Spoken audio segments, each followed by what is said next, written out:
High, welcome to my channel. இப்போ நம்ம என்ன பண்ண போகிறோம்னா, இந்த முழு நெல்லிக்காய் இப்போ நம்ம நர்சரியில் வாங்கியிருக்கோம்.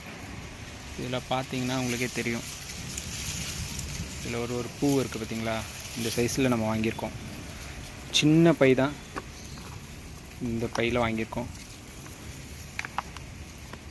இப்போ நம்ம வந்து ரீபாட் பண்ண போகிறோம். ஏற்கனவே இதில் வந்து ஒரு தொட்டியில் நம்ம க்ரோ பேக்கில் வந்து நம்ம வச்சுருக்கோம். இதில் மண்ணோடையே இருக்குது. இதில் கொஞ்சம் எரு கலந்துக்க போகிறோம். எருவும் ரெடி, இந்த பையில் இருக்குது. எருவும் ரெடி, காஞ்ச எரு. இப்போ நம்ம ரீபாட் பண்ணுறோம். இப்போ ஏற்கனவே இதில் வந்து வேர்லாம் விட்டுருச்சு. ஆனால் இந்த மாதிரி தொட்டியை, இது மாதிரி செடியை எடுக்கக்கூடாது. பிடிக்கணுன்னா மொத்தமாக தான் எடுக்கணும். கீழே பார்த்திங்கன்னா நல்லா வேர் விட்டுருக்கு, மேலே இருக்குது. இப்போ இது பார்த்திங்கன்னா இது வந்து ஒரு கிராஃப்டடு. பார்த்திங்கன்னா இந்த ஸ்டெம் தெரியுதா? இந்த மாதிரி ஏற்கனவே ஒரு விதையிலேருந்து போட்டு வளர வச்சு அதில் இதை வந்து கிராஃப்ட் பண்ணியிருக்காங்க. அதனால தான் நம்மளுக்கு இந்த சைஸ்லேயே வருது காயெலாம். இது நர்சரியில் வாங்கினது. இப்போ சில செடியெல்லாம் நம்ம வந்து இப்படி கவரை வெட்டி எடுக்கலாம்.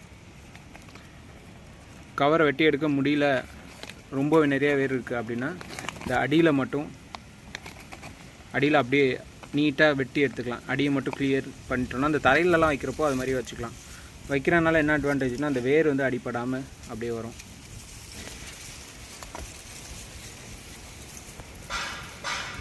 இப்போ கீழே பார்த்தீங்கன்னா வேர் விட்டுருக்கு பார்த்தீங்களா? இப்போ நல்லா வச்சிடலாம். வச்சுட்டு சுற்றி உள்ள மண்ணை மட்டும் போட்டுடலாம்.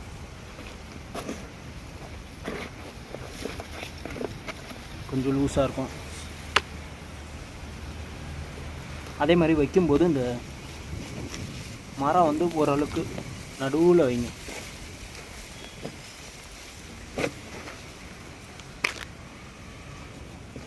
இப்போ இனி என்ன பண்ண போகிறோன்னா, ரீபாட் பண்ணுறதோட இது ஃபஸ்ட்டு உரமும் கொஞ்சம் போடணும்.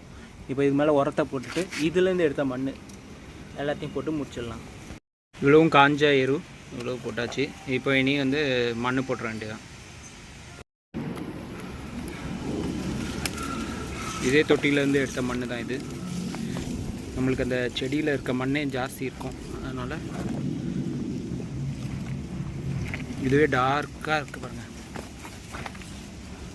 இதுவே டீகம்போஸ்ட்டு இந்த மாதிரி சேர்ந்து வச்ச செடி மண் தான்.